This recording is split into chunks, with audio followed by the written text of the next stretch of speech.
what is Marxism?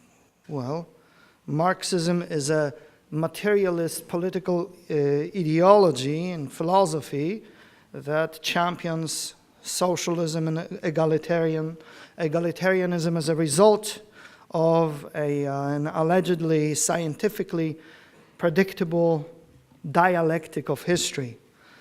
However, if you take Professor Norman Cohn and Erich von Kuehnelt-Leddihn to heart, then Marxism is simply a heresy. It's a Gnostic heresy. There is an elected group that supposedly has a key to history, and we should follow the group to arrive at paradise on earth.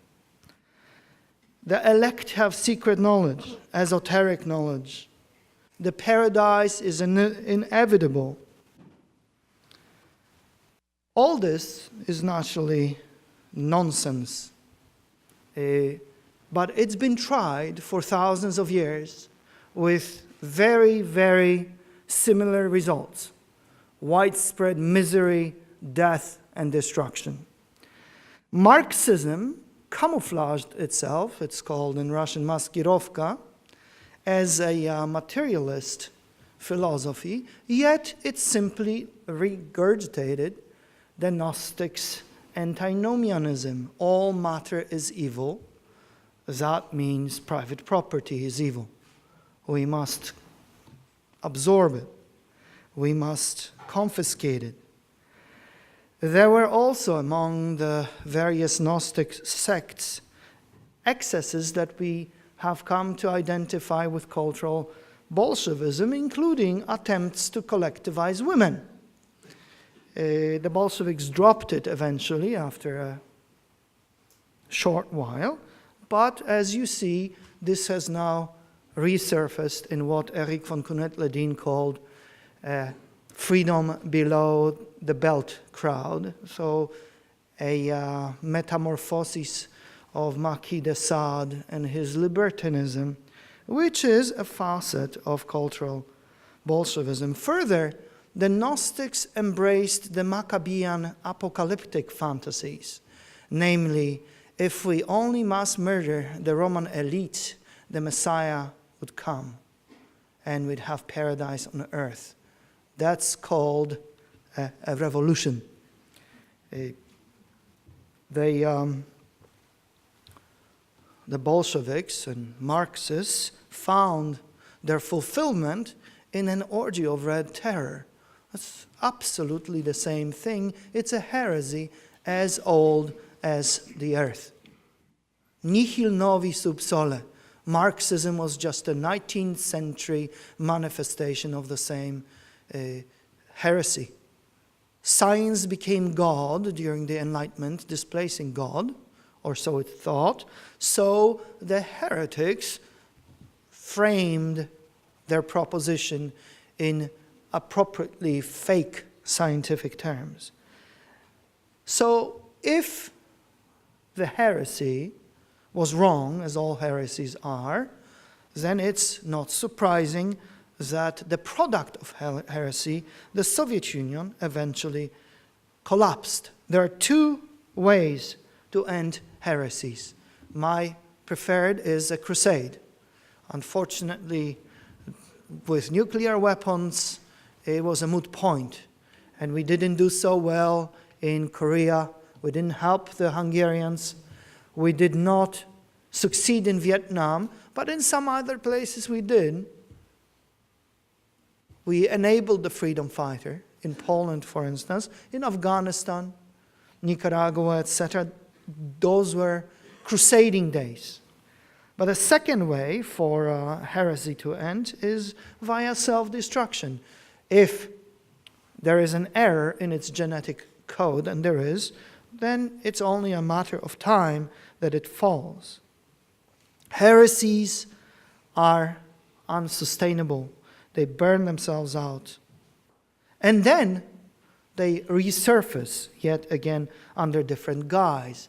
Today we have, for instance, Antifa, and naked people in San Francisco. There were demonstrations of naked Bolsheviks in 1918 and 1919. when they were still trying the colon tie option. There are a number of theories of the collapse of the USSR. The conservatives like to talk about Holy Trinity, Reagan, Thatcher, and John Paul II, saint. Liberals like Strobe Talbot claim that the USSR imploded through liberal kindness. The nicer the United States was to the communists, the more convergence and the more warm fuzzies. Hence Gorbachev. Well, some leftists say the Soviet Union imploded because Gorbachev really believed in socialist humanism. Well, socialist humanism is like a chair and an electric chair, but okay.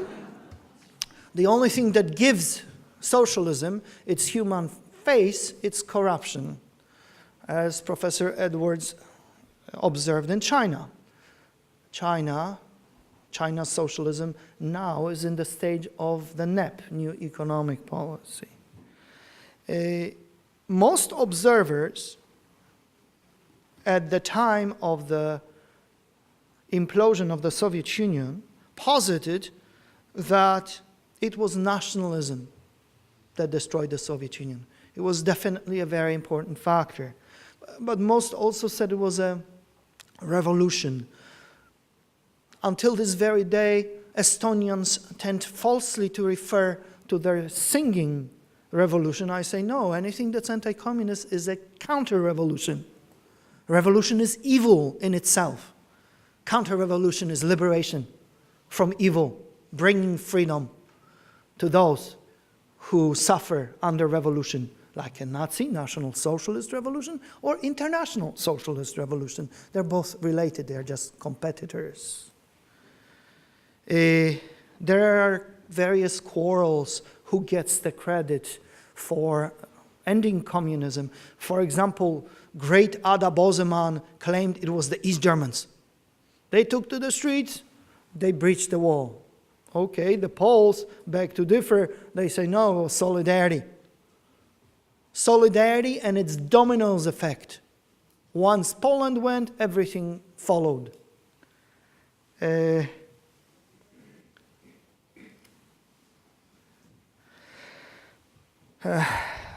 I tend to think that unrest in the peripheries of the empire and international anti-communist pressure caused Gorbachev to release the genie out of the bottle.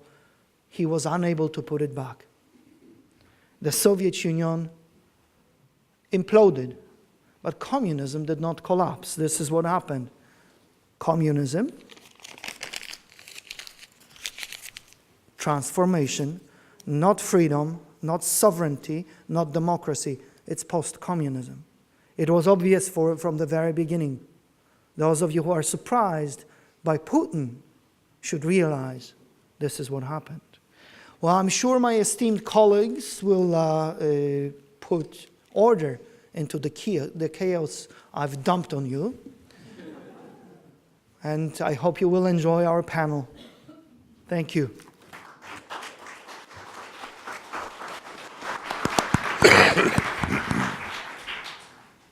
It's a great pleasure to be here, to be invited here to this auspicious event. This is the 100th anniversary of the Bolshevik Revolution. I was just calculating that I've been studying this issue professionally for half of that time, as have many of you in this room and at this table.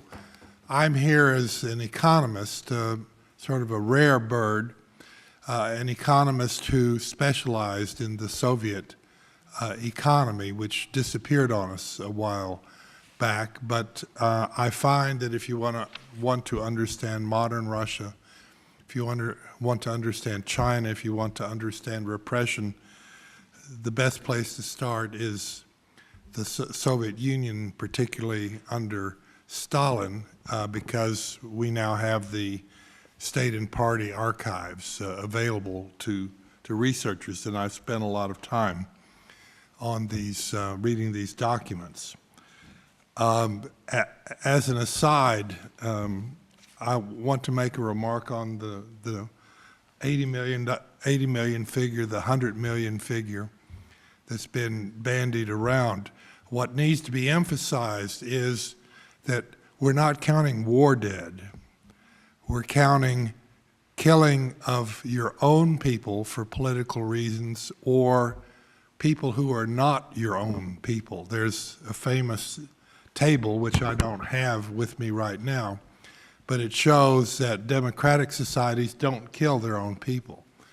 Communist societies do kill their own people, either outright in prisons or by not providing famine relief to groups they don't particularly like. So think of that 80 million or 100 million and think of it in terms of killing your own people. And that gives it a particular sense.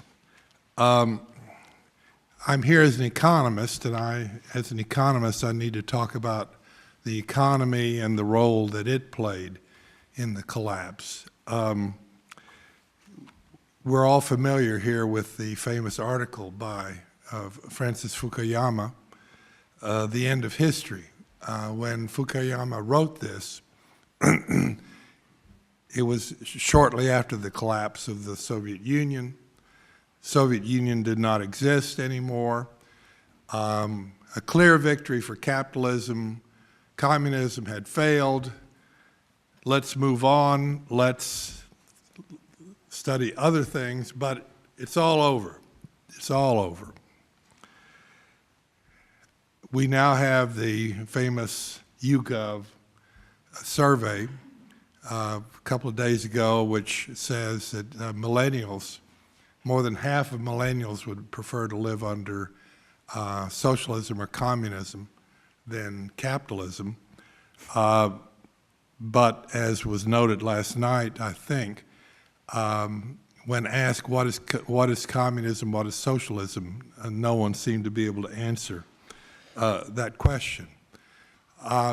But it puzzled me, 4 or 5 years into the collapse, in going online and looking at the number of new Marxist groups, new Trotsky groups, new communist groups throughout the world.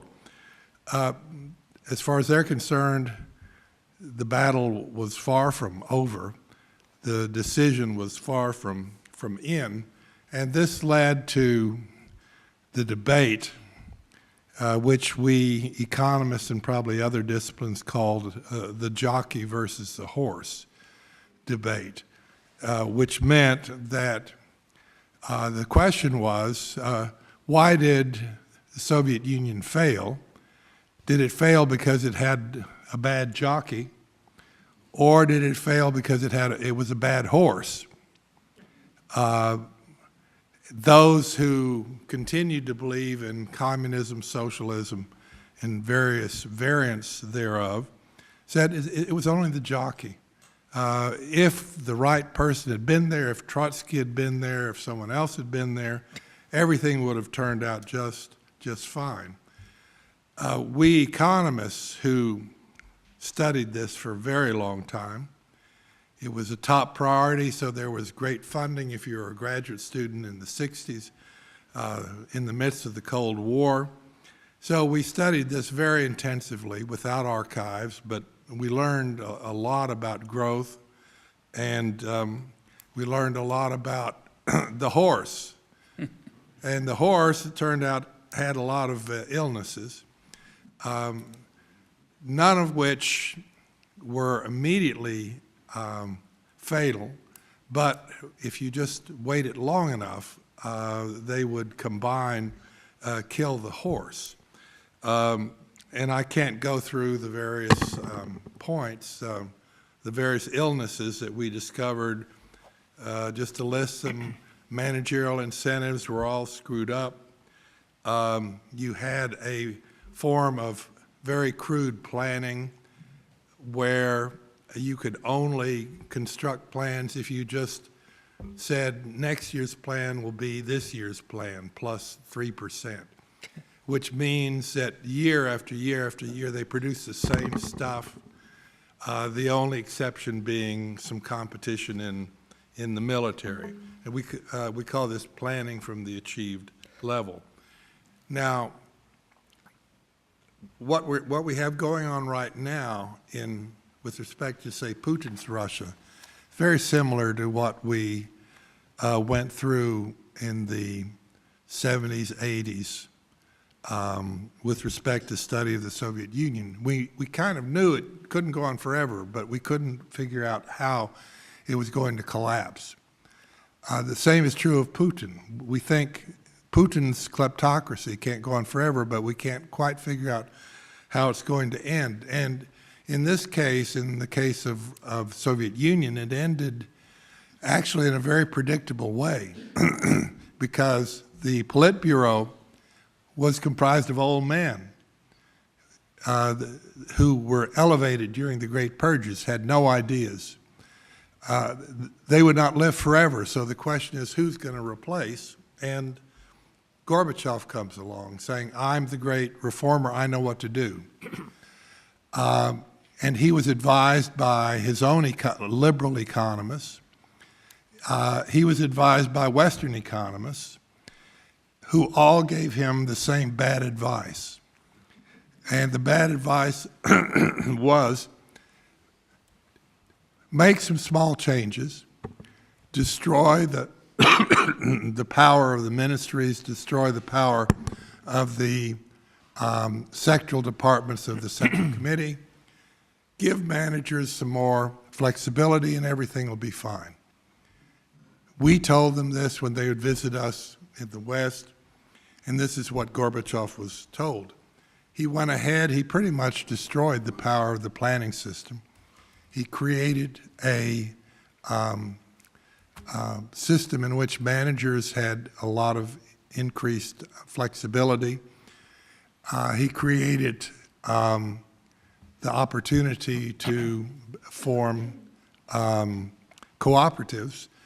And I'll just leave you with this because I have about a minute. Just think of the cooperative. You're running an automobile plant and you're told you can create a cooperative. So you get your best workers. You then say, well, this half of the factory belongs to the cooperative. You don't pay anything for the equipment. You steal the raw materials from the other side, which belongs to the state. And the result of this is, A, you've created some oligarchs, and B, you've created an enormous amount of corruption, and you have given reasons for the planners to get rich because the planners still control export licenses and things like that. These are just a couple of comments. 10 minutes isn't very long, so I believe I will finish on time.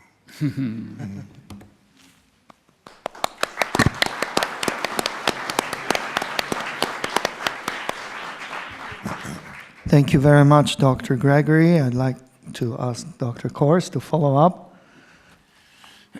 Please. It is a privilege to be here in commemoration of one of the most tragic events in all of human history. There was and is a great irony to communist states, the greatest slaughterhouses and charnel houses in human history. They maintained in Marxist theory the impersonality of historical forces, while in fact their histories have been dominated by leaders and individuals whose traits and decisions drove history into tragic, dark ages. In The Road to Serfdom, Friedrich Hayek argued that central planning had an ultimately totalizing logic, culminating in the complete abolition of economic, intellectual, and moral liberty. The Marxist Bolsheviks professed to believe that with the abolition of capitalism and the supremacy of the proletariat, they would solve the problem of power in human affairs. Instead, They brought countless lives to ruin with a new history of the cruel exercise of a power that no one before them had ever attained. Hayek explained this catastrophe in his chilling chapter, Why the Worst Get on Top. It was no accident of time or place that the concentration of power over all human life in a centrally planned society attracted and rewarded the aggressive, unscrupulous, and demagogic who would attract around them the simultaneously submissive and ruthless. Central planning brought forth leaders who took power not as a necessary evil, but as an end in itself. Economic power over the whole life of other persons, centralized as political power, created a society of slave masters and virtual slaves in which a leader's decisions about the good of the whole overrode all individualist ethics and law. Those limited by ethical prohibitions would flee power, and those, in Hayek's words, literally capable of everything, would rise to high positions under a ruler whose primary passion in life was to be obeyed. Indeed, George Orwell's 1984 presented history and human nature far more deeply than Marx's vision of the abolition of power itself. Quote, one does not establish a dictatorship in order to safeguard a revolution. One makes the revolution in order to establish the dictatorship. The object of power is power. The Bolsheviks understood that Marx was wrong about an ineluctable development of revolutionary class consciousness among the working class. They fully embraced Lenin's idea of false consciousness. The necessary first stage of the revolution would have to be a dictatorship of the proletariat, and for the Bolsheviks, given the absence of anything resembling Marx's revolutionary proletariat, they themselves, objectively and scientifically, if not modestly, were in fact that proletariat and that dictatorship. Those who seized centralized total power had a cold contempt for the lives of all those who could not comprehend the communist blueprint. When that mass of ordinary, benighted lives opposed or resisted them, that contempt became a willingness to kill in numbers that the mind can barely comprehend. The best of them became merely cynics. The worst of them, who indeed would rise to the top, became willing despots and henchmen.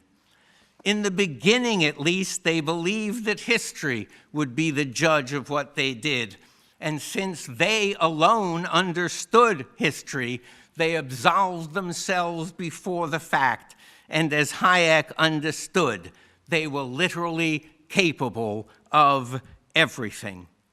Did they ever really believe their early pronouncements of worker-controlled industries or a worker-elected judiciary in any sense other than substituting Bolshevik for worker? Who knows?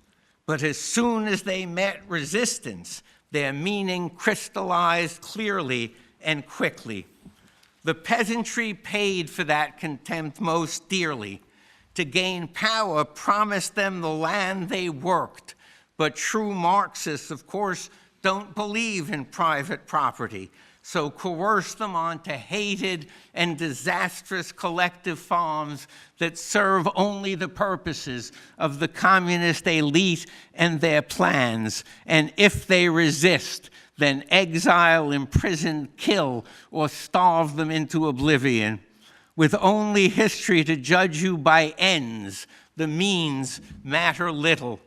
As Lenin wrote concerning the kulaks of Penza in his celebrated epistle of August 1918, quote, "Comrades, an example must be made. Hang them." And I mean hang so that the people can see. Not less than 100 known kulaks. Take all their grain away from them.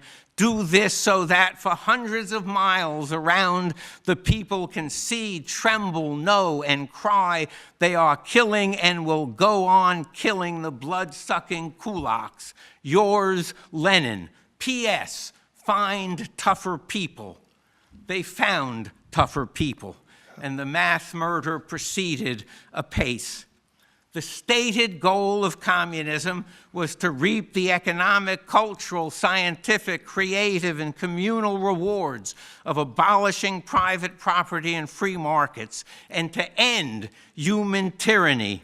The Marxists, ironically, always asked that forms of human society be judged not by their ideals, but by their living incarnations. We shall have an accounting of this as this conference progresses.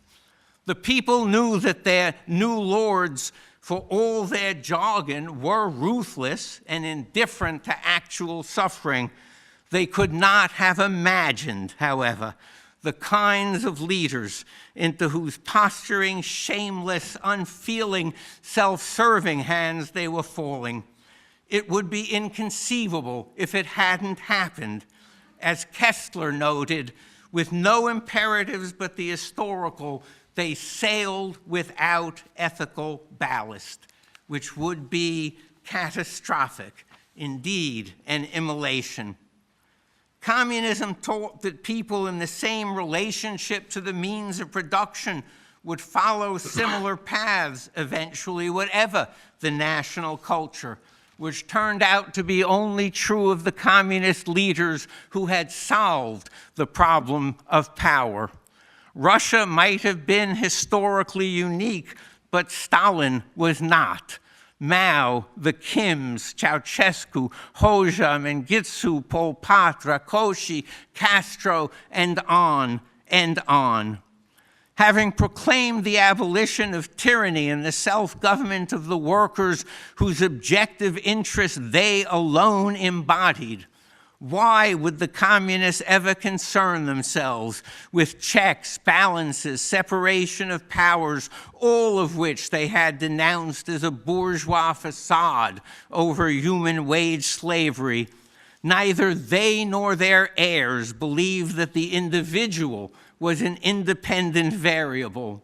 They had no psychology or sociology of individual power, with nothing to stop them or the psychopaths in their midst. They brought into power cold-blooded sociopaths acting out their fantasies, their resentments, their hatreds. The worst indeed got on top, and the centralization of power over all aspects of men's and women's lives placed all weapons possible in their hands. They tyrannized continents and unleashed poisons across the earth. They believed that they could bring into being the most productive societies humankind had ever known, surpassing the bounty of what they derided as bourgeois exploitation and waste. But in fact, they only surpassed, and this exponentially, all other systems of production in turning out the dead. Communists demanded that we not judge a Christian society, for example, by its ideals, but by its historical reality. The communist reality has been a legacy of tyranny, untold suffering, scarcity, murderous inefficiency, arbitrary inequality, cronyism, enslavement, concentration camps, torture, terror, the destruction of civil society, ecological disaster, brutal secret police, and systemic tyranny. In that case, let us always judge them by their own criteria. In the end, their own subjects began to do just that. Thank you.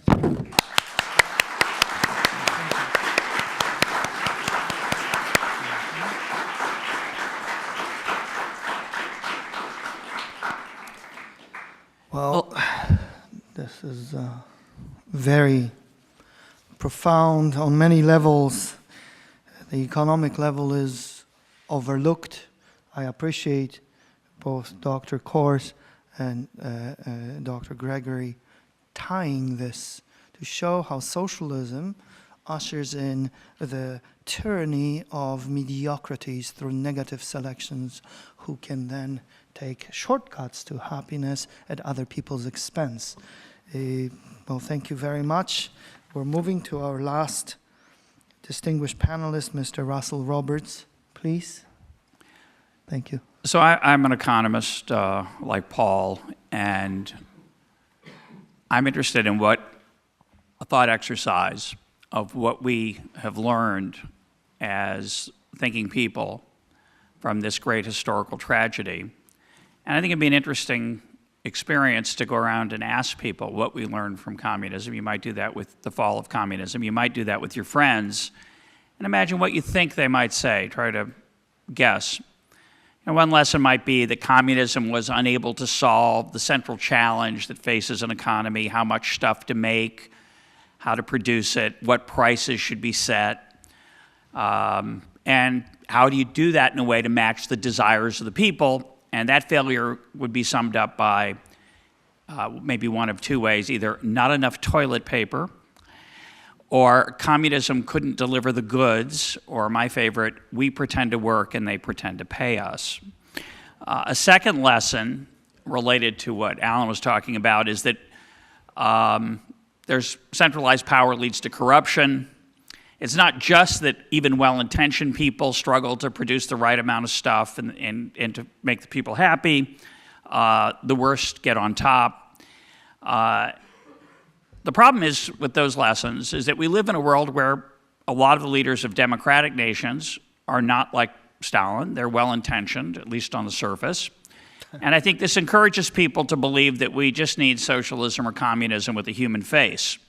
We need to put decent people in charge of the economy and let them design that economy to serve the people rather than to serve narrow self-interest and profit. So if these are the main lessons to be learned, centrally planned economies don't work very well. We've had bad people at the top. Sort of, to use Paul's metaphor, we just need to improve the horse and the jockey. If we could just do that, everything would be great. We'd go faster and where we want. We'd go in a direction that we want to go. And Paul's reference to the polling of young people reminds me of what Milton Friedman told me when I interviewed him for my podcast, Econ Talk. I was crowing about the fact that economists had made an important contribution to the world because we had shown people that price controls don't work very well, and there's not much demand for price controls when, say, gasoline prices are high, not like there used to be. And he said, well, it's not our doing. It's not the result of good economics, unfortunately. It's simply the fact that there are a lot of people who are alive today who used to be alive in the 1970s and who know what happens under price controls. And when those people die, there'll be a demand for price controls again. So the millennial passion for these ideals called communism or socialism, even if they're ignorant of what they actually mean, is a consequence of them not knowing much about it. But that is the nature of the world. So I think it's important to really get at what I think is the more crucial lesson from the fall of communism, and I try to teach this to my students. I think if you ask most economists, not the average person, what do we learn from the fall of communism, they would say that the socialist, what's called the socialist calculation debate that had Mises and Hayek on one side, actually on one side, you're right, and Oscar Lange and others on the left who advocated for scientific socialism, Mises and Hayek won that debate. The socialists claimed that we could replicate the incentives and feedback loops of a market economy by just picking the prices correctly with sufficient information, and Mises and Hayek said that's not possible. The information required to solve that problem was too vast. Even with computers today, we couldn't solve it. The problem's too intractable. But why? How many economists could put into words why that vision of socialism with a scientific face is likely to fail even today with supercomputers? How many economics majors could make that case? How many American citizens? And unfortunately, I think in all those situations, the answer is relatively few. And that's because I think it's misunderstood that it's not a calculation failure. It's not simply a failure of a socialist or communist top-down system to pick prices and quantities carefully, but rather a failed model and a failed understanding of how our economy in most of its sectors actually works and what it achieves. And the way I would phrase it is, economies are grown, not assembled. Markets are grown and not mandated. There's a temptation to take the visible outcome of a market process, the prices and quantities, and presume that just we need to pick those more carefully with humane, wise leaders, and that way we can improve on the undirected chaos of the free market. But this is impossible, not because we have insufficient information about what people desire, but because what they desire is unknown to them, even if we had time to interview them and compile their answers. To be explained, for me, the best metaphor of this process is an ecosystem. Most modern economists see the economy as an engine or a machine with levers and dials to manipulate. A metaphor I love on this, a more specific one, is a prairie. Now, the poet Emily Dickinson, it's always nice when you can mention Hayek and Emily Dickinson in the same talk. Emily Dickinson thought building a prairie was easy. She said, to make a prairie, it takes a clover and one bee, one clover and a bee, and reverie. The reverie alone will do if bees are few. So the idea, it's not really relevant for my talk, but it's so beautiful. And she's talking about making a prairie. But if you were charged with making a prairie, you would assemble the species that would be in a prairie, the plants, and you would plant them and you would fail miserably because there's a complexity to the evolution of a prairie that is not well understood, and you cannot design from the top down. In particular, you need a certain order of when various species are introduced. The recipe, knowing the ingredients alone, is not sufficient. And most importantly, you need fire. Without fire, at times, in random times, to destroy certain species and make room for others that need to grow, you will not get a prairie. I would suggest we also don't know how to make a thriving market. We failed in so many places where we expected markets to grow like a prairie with a flick of a switch or the planting of the right species in places like post-Soviet countries. We did not appreciate the full range of order and fire that was needed. We didn't appreciate the role of culture in creating a vibrant organic market. Markets do not function at the intersection of supply and demand curves. That's just the way we represent them in Econ 101. I'm a big fan of supply and demand, but they're the wrong way to think about the complexity of the process. They don't capture it in its entirety. And the failure to understand this leads people to conclude that what makes a market is incentives. We just need to pick the prices correctly, and that's not the case. Yes, markets do use prices to incentivize behavior, but they do much more than that, and they do it in a way that is embedded in culture. Otherwise, Wikipedia would not exist. Think about that for a minute. The incentives, they aren't there, and yet Wikipedia is a beautiful thing. People would never tip in restaurants they don't expect to visit again, yet they do. So these phenomena are crucial, and the richness of a market process is crucial. James Buchanan, Nobel laureate, understood this best in modern times. He wrote, I want to argue that the order of the market, and he put order in quotes because it's not really orderly in the way we normally think of order. The order of the market emerges, it's not designed, emerges only from the process of voluntary exchange among the participating individuals. The order is itself defined as the outcome of the process that generates it. The allocation distribution result, meaning who gets what and how much of each thing, does not and cannot exist independently of the trading process. Absent this process, there is and can be no order, meaning you can't just figure out, I just need to figure out how much to produce, how much people want, and then price it correctly. It can't, those things are fantasies without the actual process that generates them as a byproduct in our economy. Now, this confusion over these ideas rears its ugliest head when we hear about market solutions to, say, prison provision, where we have a private prison contractor doing the service, or government schools, where a business is put in charge of a charter system, as if these are somehow market processes because there are prices involved. They're not markets. They're imposed by government, and so they don't work the way markets do. And the worst example, of course, is healthcare, where the government's intervention in Medicaid, Medicare, the subsidization of private health insurance, the control over the number of doctors, creates a system that's a hodgepodge, which makes people conclude that markets don't work, as if what we observe in the U.S. healthcare system is a market process. And yet people will say, smart people, that this proves that we need a government healthcare system. These are not market solutions. Market solutions would be for the government to get out of the business, not just of provision, but of financing and intervention.